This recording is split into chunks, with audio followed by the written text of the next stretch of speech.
Ciao a tutti, sono Mia e oggi voglio portarvi con me in un posto che amo profondamente, un posto dove ogni pietra racconta una storia, dove ogni angolo nasconde qualcosa di meraviglioso. Voglio portarvi a Firenze, ma non in una giornata di sole, non con le piazze piene di turisti e le gelaterie affollatissime, no. Voglio portarvi in una giornata di pioggia, perché è proprio lì, sotto la pioggia, che ho scoperto qualcosa che non sapevo ancora di cercare. Era il mese di novembre. Avevo prenotato il viaggio da sola, qualcosa che non avevo mai fatto prima. 30 anni, una valigia piccola e un solo desiderio: staccare la spina, respirare aria diversa, vedere qualcosa di bello. Firenze era sempre stata nella mia lista di posti da visitare. Uno di quei posti che pensi sempre, ci andrò un giorno, e poi quel giorno non arriva mai. Beh, quel giorno era finalmente arrivato. Il treno era partito di mattina presto. Fuori dal finestrino il paesaggio scorreva lentamente. Campi verdi, colline dolci, piccoli paesi con le case arroccate in cima.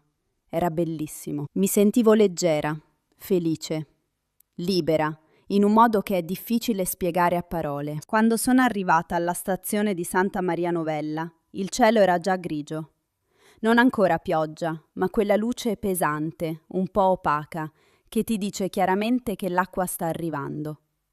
Ho preso il mio zaino, ho guardato la mappa sul telefono e ho cominciato a camminare verso l'albergo. Firenze in novembre è diversa dall'immagine che abbiamo tutti in testa. Non ci sono le lunghe file fuori agli Uffizi. Non c'è la gente che si fa i selfie ogni 3 metri davanti al Davide. La città è più silenziosa, più vera in un certo senso. Le strade del centro storico, con i loro sanpietrini bagnati, brillavano sotto le luci dei negozi. Sentivo il mio cuore battere forte, di quella bella eccitazione che ti prende quando sei in un posto nuovo e tutto è ancora da scoprire. L'albergo era piccolo, a gestione familiare, in una viuzza stretta a 2 passi da Piazza della Repubblica. La signora alla reception si chiamava Patrizia. Aveva i capelli bianchi e un sorriso caldo che ti metteva subito a tuo agio. Mi ha dato le chiavi della stanza, mi ha consegnato una piccola mappa cartacea e mi ha detto: «Signorina, domani pioverà tutto il giorno, ma non si preoccupi. Firenze sotto la pioggia è ancora più bella». Sul momento l'avevo presa come una cosa gentile da dire, uno di quei commenti che si fanno per consolare qualcuno. Ma poi ho capito che aveva ragione. Completamente ragione. Quella sera sono uscita a fare una passeggiata. Il cielo era ancora asciutto, ma l'aria aveva quel profumo particolare, quello di terra umida e foglie bagnate che arriva prima della pioggia. Ho camminato fino al Ponte Vecchio. Era quasi deserto. Solo qualche coppia, qualche persona con il cane e io, con le mani in tasca e gli occhi spalancati. Ho guardato l'Arno. L'acqua era scura, quasi nera. Rifletteva le luci delle case sulla riva. Era bellissimo. Ho pensato a tutte le persone che avevano guardato questo stesso fiume nel corso dei secoli. Dante, Leonardo, Botticelli. Tutti lì, tutti a Firenze, tutti a respirare la stessa aria che stavo respirando io in quel momento. Ho cenato in una piccola trattoria non lontana dall'albergo. Pappardelle al cinghiale e un bicchiere di vino rosso. Era esattamente quello di cui avevo bisogno. Il proprietario, un signore anziano con i baffi grigi, mi ha chiesto da dove venivo, se ero lì per lavoro o per piacere. Gli ho detto che ero lì solo per me. Lui ha annuito, ha sorriso e mi ha portato un piccolo cantucci con il caffè, senza che lo avessi ordinato. «Bomaggio della Cada», ha detto. Queste piccole cose. Sono queste che ti rimangono nel cuore. Quella notte ho dormito benissimo e quando mi sono svegliata la mattina dopo, la pioggia era già lì. Non una pioggia violenta, non un temporale, una pioggia leggera, continua, silenziosa. Il tipo di pioggia che scende senza fretta, come se avesse tutto il tempo del mondo. Ho fatto colazione guardando fuori dalla finestra. Caffè e una brioche con la marmellata di albicocche. La piazza sotto di me era quasi vuota, solo un signore con un ombrello verde che camminava veloce e un piccione che cercava rifugio sotto la tettoia di un negozio di scarpe. Ho preso il mio ombrello, mi sono avvolta nella sciarpa e sono uscita. E lì, è cominciata la vera scoperta. La prima cosa che ho notato è il silenzio. Non un silenzio totale, ovviamente. C'era il rumore della pioggia sui San Pietrini, il suono lontano di un clacson, la voce di qualcuno che parlava al telefono dentro un portone. Ma rispetto al solito rumore delle città turistiche, era quasi silenzio. E in quel silenzio Firenze parlava. Ho cominciato a camminare senza una meta precisa. Questo è qualcosa che raramente faccio. Di solito ho sempre una lista, un programma, un orario. Ma quella mattina, con la pioggia e il cielo grigio, ho deciso di lasciarmi portare dai piedi. Ho girato a sinistra, poi a destra, poi ancora a sinistra. Mi sono ritrovata in strade che non conoscevo, lontana dai percorsi turistici, in quartieri dove vivono le persone vere, quelle che abitano a Firenze tutto l'anno e non solo d'estate. Ho visto palazzi antichi, con i panni stesi fuori dalle finestre, anche con la pioggia. Ho visto una nonna che guardava in basso dalla sua finestra con aria pensierosa. Ho visto un gatto arancione che dormiva sul davanzale di un negozio chiuso, indifferente a tutto. Mi sono fermata davanti a una piccola bottega. Nel vetro appannato si leggeva a malapena «Carta artigianale fiorentina». Ho spinto la porta e sono entrata. Dentro c'era un profumo meraviglioso. Carta, inchiostro, legno.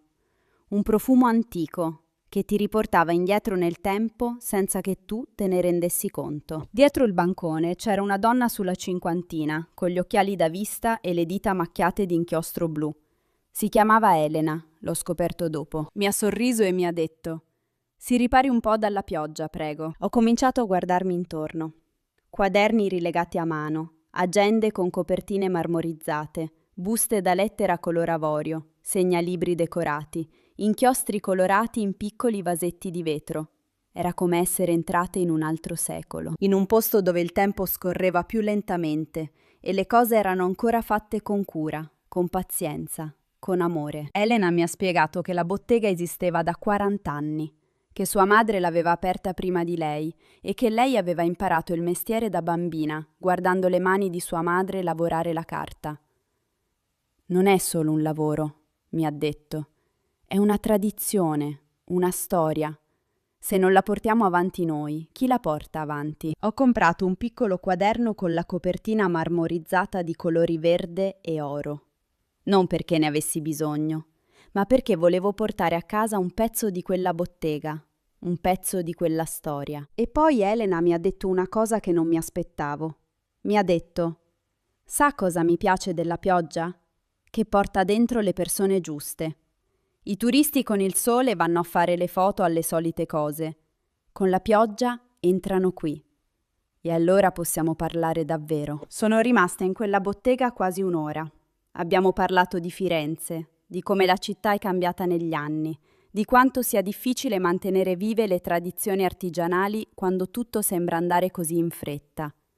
Abbiamo parlato di viaggi, di sogni, di quella sensazione meravigliosa di scoprire qualcosa di inaspettato. Quando sono uscita, la pioggia continuava, ma io mi sentivo diversa. Ho continuato a camminare.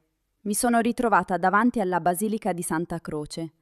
Avevo già visitato molte chiese nella mia vita, ma quella mattina, con la piazza quasi vuota e la pioggia che scendeva silenziosa, ho deciso di entrare. Dentro era fresco e tranquillo.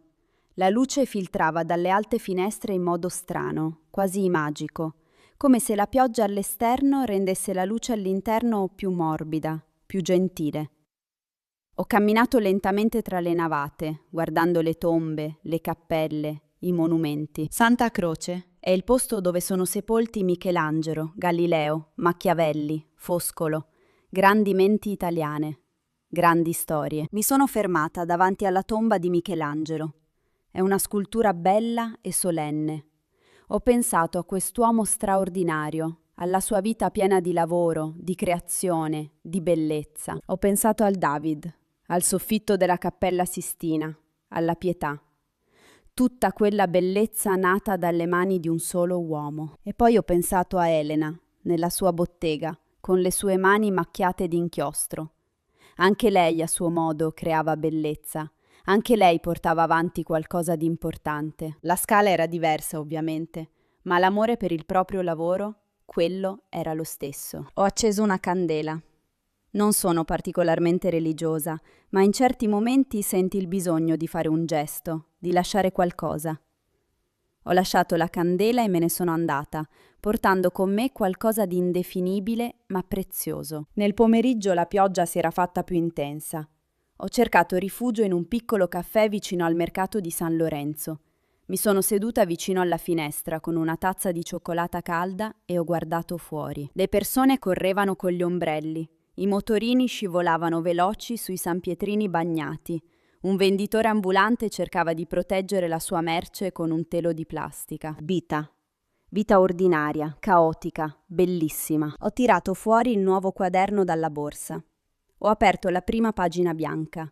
Ho preso la penna e ho cominciato a scrivere. Non avevo un piano, non sapevo cosa avrei scritto, ma le parole sono arrivate da sole, come se aspettassero quel momento. Ho scritto di Elena e della sua bottega. Ho scritto del gatto arancione sul davanzale. Ho scritto del signore anziano con i baffi grigi e i cantucci omaggio. Ho scritto della nonna alla finestra. Ho scritto di Michelangelo e della sua tomba silenziosa. Ho scritto di tutto quello che avevo visto, sentito, pensato in quelle poche ore sotto la pioggia fiorentina. E mentre scrivevo, ho capito qualcosa. Viaggiare non significa solo vedere i posti famosi, fare le foto alle cose conosciute, spuntare le tappe dalla lista.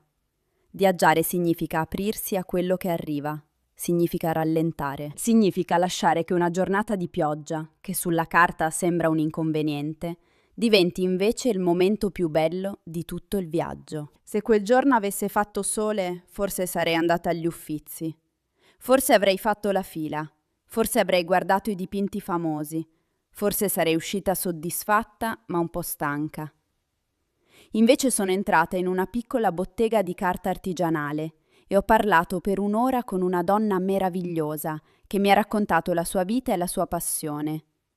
Forse questa è la vera fortuna della pioggia. Mi chiedete se sono tornata a Firenze dopo?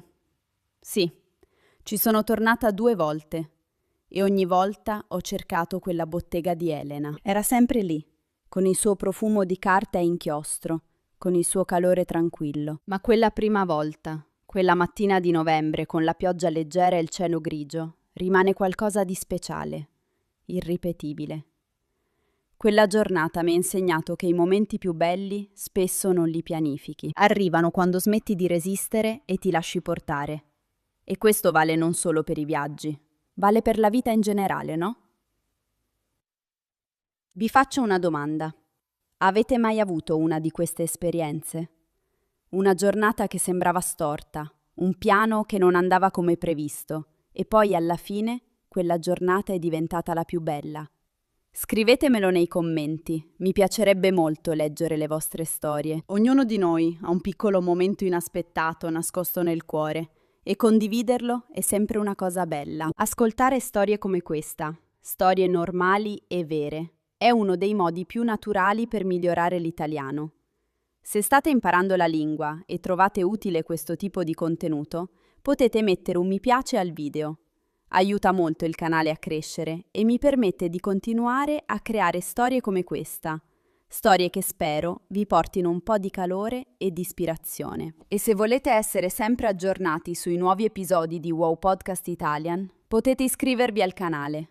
Ogni settimana una nuova storia, raccontata con semplicità, con affetto, con tanta voglia di condividere qualcosa di bello con voi. Prima di salutarvi, voglio dirvi un'ultima cosa su Firenze.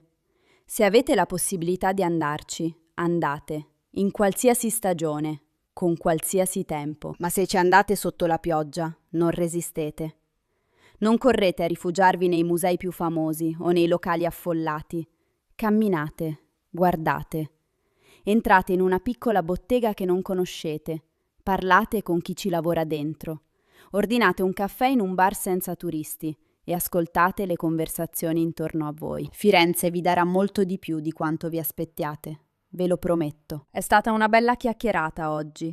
Mi è piaciuto molto portarvi con me in quella giornata speciale.